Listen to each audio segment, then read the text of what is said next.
clock again with Workforce Solutions Borderplex. That's right. It's quitting time. And the living is easy. Just kidding. It's far from that. It's not quitting time either, but we are out of the office and we're here to take a load off with you.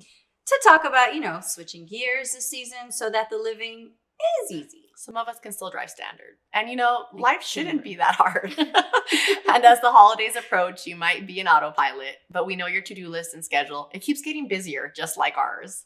And still, we know that you're doing the work, putting in those long hours, whether you're clocked in or not. Mom. Yeah, especially if you're a parent. Yeah. So how can we link up with you, really? What solutions do we have with your name on it? Are you quiet quitting right now, or do you want to career pivot? Pivot. I like that. We all want to do that sometimes.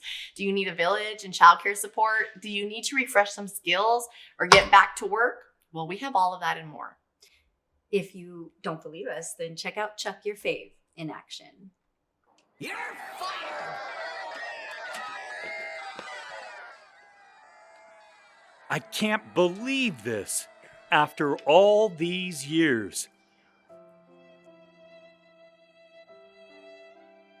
What am I supposed to do now? I'm a storm of emotions. Forget them. This is the motivation I needed. What is that? Workforce? How come I've never noticed this before?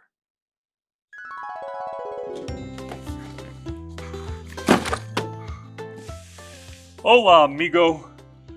I'm down and out, but I'm here for the count. Well, I think you dropped this. Nice dinosaur. Okay. How can I help you? I'm not even sure. I was just fired. Can you believe that?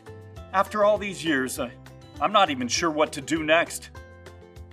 Hey, is this the unemployment office? So sorry to hear that, but you don't have to whisper. We're not the unemployment office. We're here to get you back to work office. But I can't twerk. No. No need for that. We're the to work. Oh, yeah, I can do that.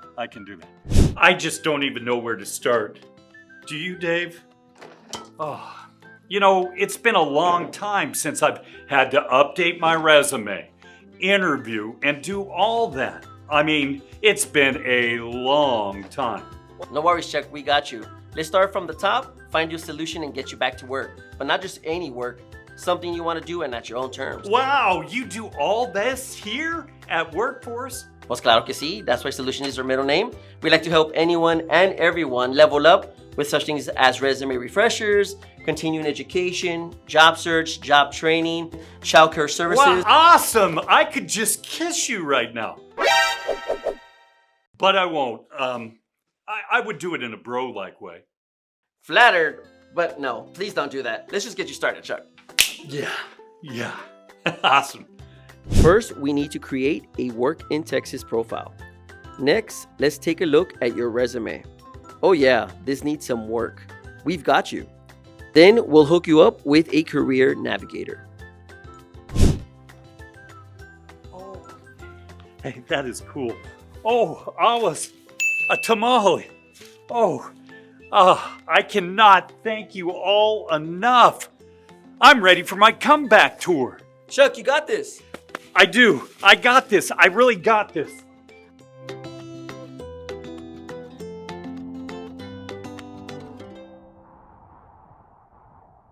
As you can see, our team is in the business of getting people to work, just like Chuck. To work, not to work. To work. And also hooking up businesses with untapped talent of all ages and ranges, because we are not the unemployment office. No, we're not. We're the get you back to work office, like a one-stop shop mall. Who doesn't love those? A buffet line, if you will. A full course meal with what you need to fill your appetite and zest for life and work again. You're making me hungry, but we're Workforce Solutions Borderplex. Tell us, how can we work for you? How can we serve you? What are you hungry for? While you think about that, stay tuned to see more of our solutions at work for parents and their families. This is a sign it's time to level up. You can do a lot from your phone and computer, but you can step out too and catch us at the office. Visit any of our Workforce Solutions Borderplex offices around El Paso, on base at Fort Bliss and in surrounding counties. Find a location near you and step in. Our team is ready to serve you solutions. Have you ever had a dream job that you thought, one day if I could do that, that would be my dream job? Like, I'd love to be Katy Perry. Well, of course, who doesn't have a dream job? But I've also tripped and fallen into a job that's pretty cool and I never even considered. Yeah, like being a part of the hype team, right? And WSB has helped connect not just us, but thousands of others to their own dream jobs. My favorite part is when it's happened when they're really down and out. And I've been there. I've been there too. Thousands of people have been there, especially since the pandemic. And so today we want you to meet Jerry. He linked up with WSB through our temporary assistance for needy families. Mm-hmm. But his courage to reach out for help led him to a new path for not only his family, but an opportunity to make his real dream job come true when it was really out of sight. We grew up feeling like we shouldn't ask for help. We have to do everything on our own. But I learned throughout the years that, sometimes you do have to just, humble yourself down and ask for help. And the programs you gotta take advantage of them. Well, I'm going through a program, like the Choices program. Through the Choices, it's helped a lot for my family. We went through really, really hard times. And it was like many, many years of it until we came across the program. Well, they help us with like the SNAP benefits, which were like a huge help. The second thing is because my wife she's ill, so we really needed the health care. So they really helped me with that, because without that, we would have been in like really big problems. And my wife and I don't have any family at all. So it's just us within those four walls in our home. That's it. That's all we have. I stumbled across the CompTIA program through a Facebook ad. I didn't think that it was, real at first, so I signed up for it. They called me back quickly, and they signed me up, and pretty much like the rest is history. I've been in the IT field, but without the certifications. I worked from home fixing computers, but I was lacking that certification that every business wanted. I didn't know at first what was going to happen, where I was going to be headed to, what my purpose was going to be. But yeah, everything started connecting, and it was awesome. The CompTIA program was awesome. They were always very helpful. Workforce was always calling me to see how classes were going. So anything I needed, they were always there. When I got the certification, I literally broke down in tears because it was something that I really, really wanted. But my main focus was my family. So we were struggling so much that I would look at my kids, and sometimes it would look sad, or my wife always supporting me and looking sad. I'm like, don't worry, give me time. I'm going to study. I'm going to work hard. We're not going to be in this situation much longer. It kind of makes me like emotional in a way, because that certification, I wanted it for like 10 years. So to finally go through the classes, because I didn't have the money to buy a certification. So now that Workforce helped me on it, to me, it was like a huge, like a dream, like a goal that I really wanted to do. At first, I thought it was going to be the one certification, and that's it for me. I'm going to work somewhere. But then coming here to the school and working for them, it opened up a whole new world. I'm like, there's so many certifications. There's so many paths I can take for different jobs that I want to try mostly all of them. So right now, I've recently attained my second certification, and hopefully by next month, will achieve my third certification. My drive is my family, my wife, my kids. Another thing that drives me is that my mom passed away like 5 years ago, and I wish she was here to see me go through all of this. So that's driving me even more. Going back to school, I wish I'm like an example for my kids, to show them that you're never too old to learn. And I hope that shows them to always keep trying hard, never give up. It's amazing to see where we might end up if we really do take the road we think is less traveled. Oh, definitely, Chuck. WSB can be the silver lining. If you take a chance on us, we're going to take a chance on you. There's a solution for everyone, and Jerry and his family are proof of that. Good for him. I'm very proud of him. What are you waiting for? If he can do it, if Chuck and I can do it, so can you. My younger self is thinking about how the year 2023 never even crossed my mind. Do you remember the 80s? Yes and no. I do. I think that we were all kind of living 5 years at a time, right? At least I was, until I became a mom. Yeah, that is true. That's a lot of work. And coming up, we catch up with the next force of this generation. And they don't just take us back, Chuck. No, they don't. They're pushing us forward in ways we can't even imagine. There's no business without your business. If you're an employer, we have a special team at WSB here to match your big energy and help level up your business and your own team. They can help you tap into untapped talent with outplacement support, invitations to our job fairs, connect you with training opportunities for your team, and more. Don't wait. Contact us today. We are off the clock, but back to school, this time at Hanks High School with the Hanks Night Players. I'm also here with the wonderful theater director, Selena Nevares. And you might actually recognize some of these faces from the Rise and Grind series that we did last fall. And this time, we're actually going to give them an opportunity to mouth off. Oftentimes, we think as grown-ups that we know what's best, whether we're trying to be parents, teachers, or workforce developers, but we haven't really had an opportunity to hear them and what their core needs are, especially after what happened with the pandemic. I really feel that online learning highlighted the kids that were able to motivate themselves and be responsible to do the work on their own, but it also showed us those kids that are really lacking those skills to be able to guide themselves. So now that we're back in school, do any of you feel that now your plans for the future have changed since, from what they were before COVID? What do you think, Claudio? Once quarantine started and once I had to be completely isolated at home, that got me thinking how much I actually don't like not being the center of attention, don't like not being able to socialize with people. And so now, because of all of this that's happened, I actually want to go into the medical field and I want to help people out so nothing like this can ever happen again. I started quarantine in the end of my freshman year. I had barely begun theater then, so I didn't get that involved with it, but I knew that I enjoyed it. I thought it would just become an extracurricular for me. And then over quarantine, I realized how much I loved theater and how much that connection brought out, and I enjoyed being here after school and getting to hang out with people after school. And not having that over quarantine really changed my life, and I realized that that was something I wanted to do as a job. I know that I need a setting that, because being in quarantine showed me, one, I needed human connection, but it also showed me how important flexibility is to me. I needed to be a part of something, and once we completed that project, I felt so fulfilled from acting and creating something that I can see myself doing. I saw myself doing it for my future, so now I'm planning to make that my career. So that changed a lot. So you're saying essentially you got purpose out of what you did, and purpose, would you agree, is what drove you and kept you sane throughout that? Absolutely.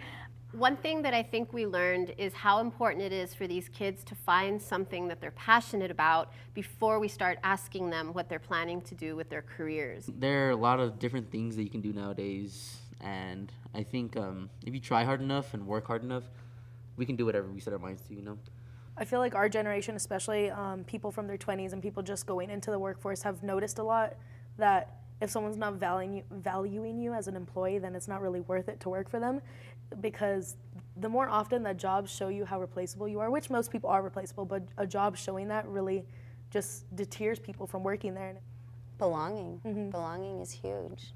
It's that primitive tribal thing. You need to belong to a tribe, and it means you're going to survive, right? So I would totally agree with that.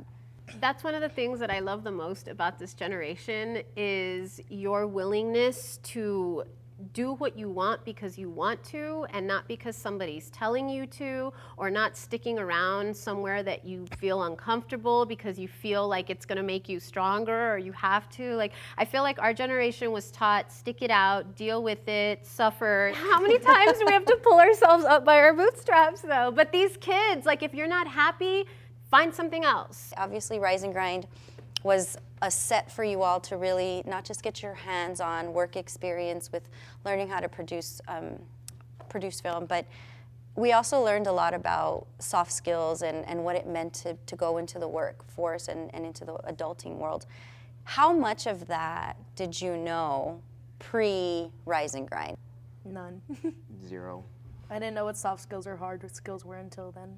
Really? Especially because it was right when we had come back from quarantine. Either way, even now in high school, now that we're seniors, most of us, I still hear nothing about any of those things. The most I've done is I've written a resume that was really watered down. It barely required anything just to pass the assignment in the class. We hear about college stuff and it's still not enough. I feel like maybe I learned how to write a resume a little bit, and maybe what a few soft skills and hard skills are, but other than that, I feel schools are really failing to learn on what those skills are and how important they are to the workforce. So how much of a role do you guys think that school actually plays into your career readiness and your preparation into job seeking and all that? Do you guys feel like you're getting prepared in school, or what do we need to be giving you guys to prepare you for these things in the future?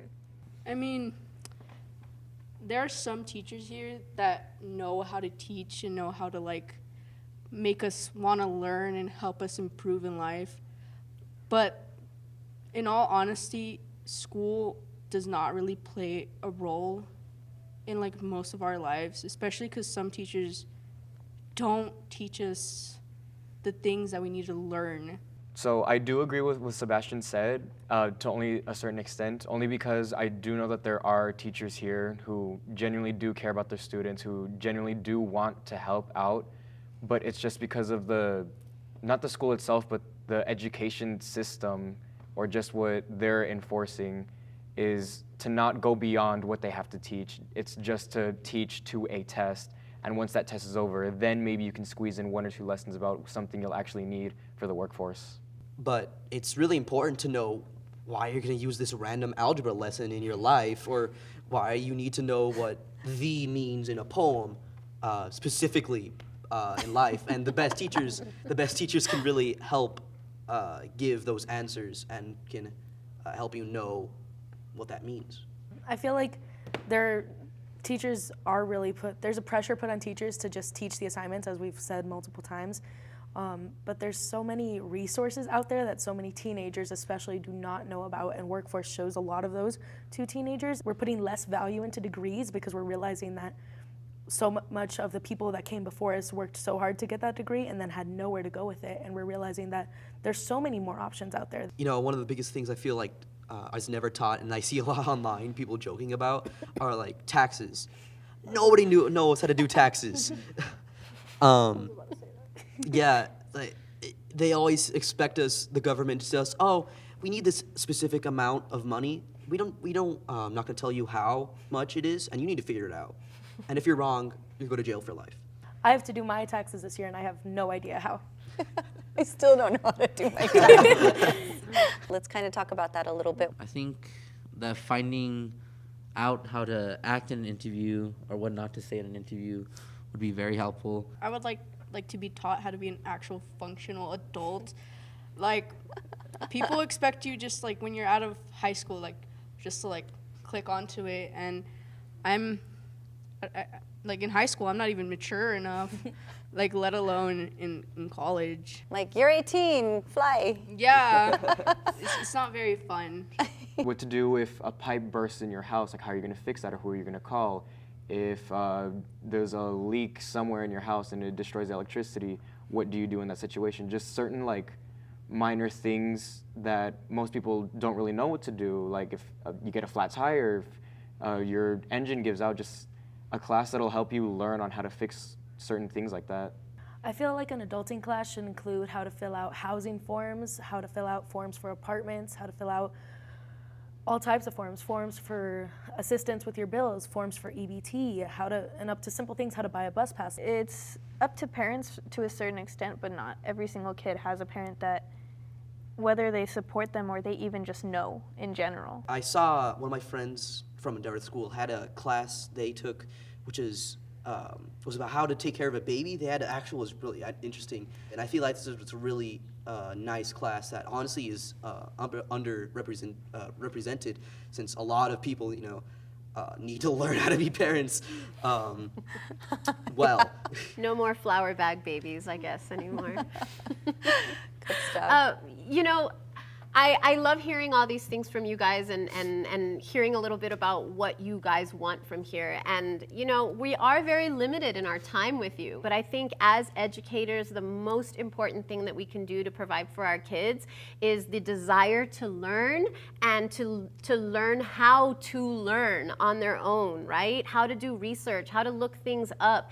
Any of these things you guys want to learn, part of it is going through those hard knocks and figuring it out and not knowing, but you come out stronger in the other end. There's that pulling up by your bootstraps. Definitely learn how to solve your own problems and have that go through struggle to an extent so that you have that contrast to be able to understand how to solve it. But also, not everybody has the resources, so some sort of equalizing education that gives everybody a fair shot at transitioning into adulthood. I think we are, to an extent, falling short with bridging education with adulting in the workforce.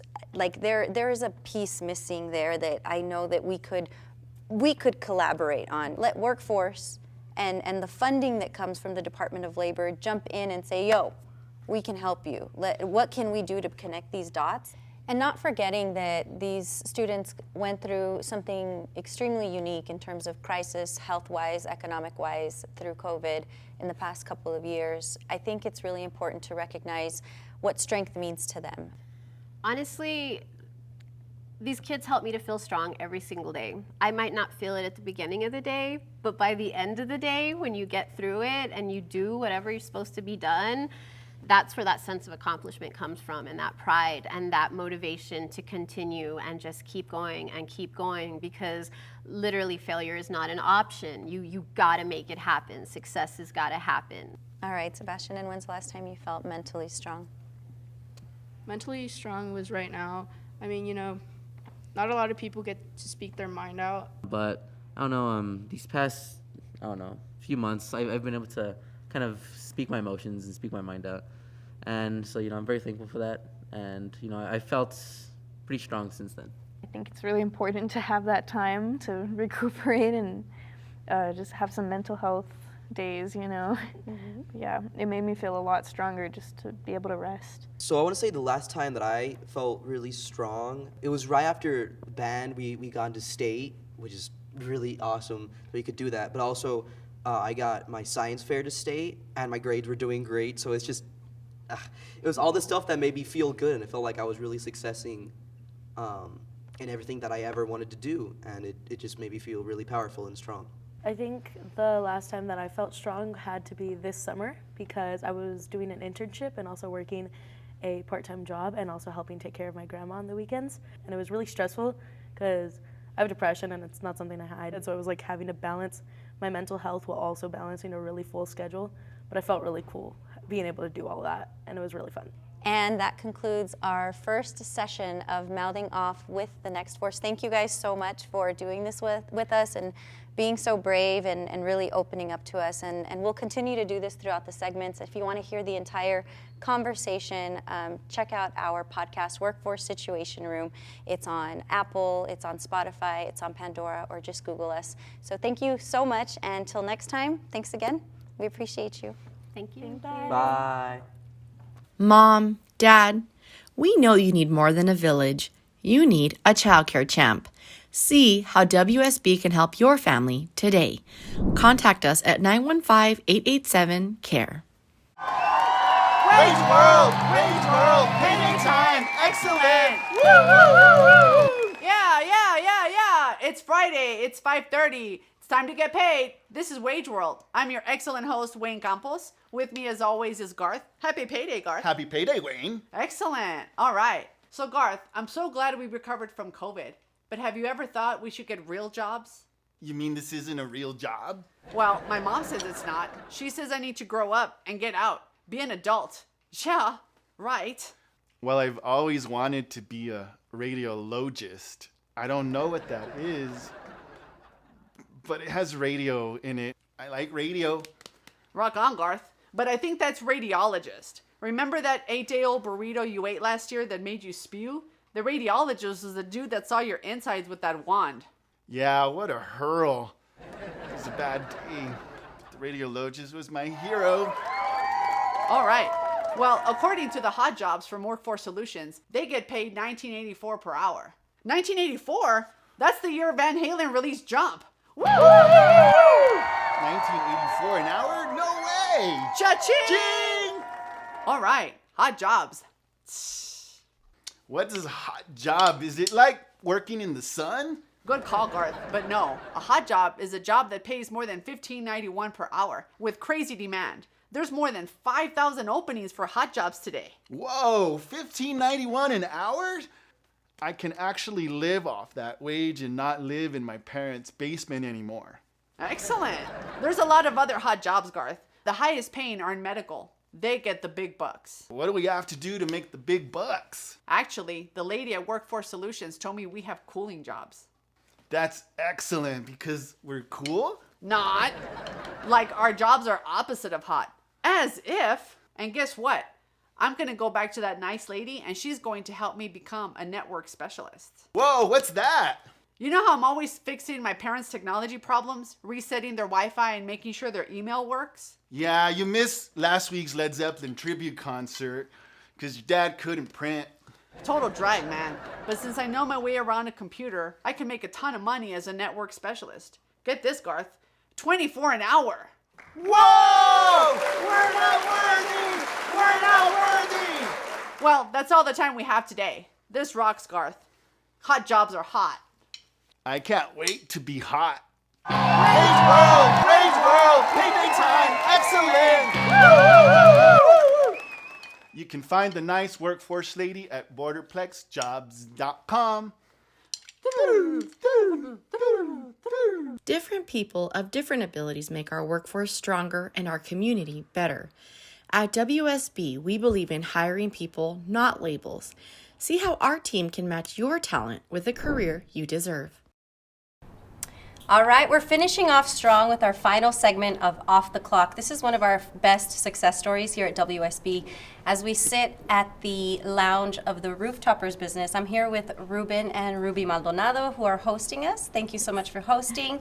Lucio Glenn, our program specialist. Leticia Castro, who works directly with our contractor at WSB. Thank you for joining us. And then we have Commissioner Stout. Everybody knows Commissioner Stout from the county, and Alfred Montenegro, who's here with us with a supply company we've done with Rooftoppers. They're one of our biggest clients. But we're also talking about a special population that we work with regarding individuals that are re-entering the workforce after being incarcerated. But I want to hear from both you, Ruben and Ruby, about what this situation has been like for you. I've always said that Ruben and I are very non-traditional in the way we do business.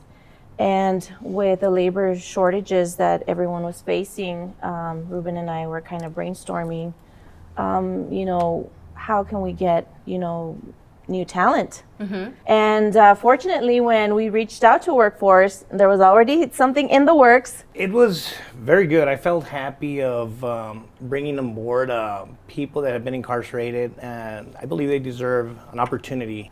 People make mistakes, and I'm a true believer, and I was really happy to bring them on board.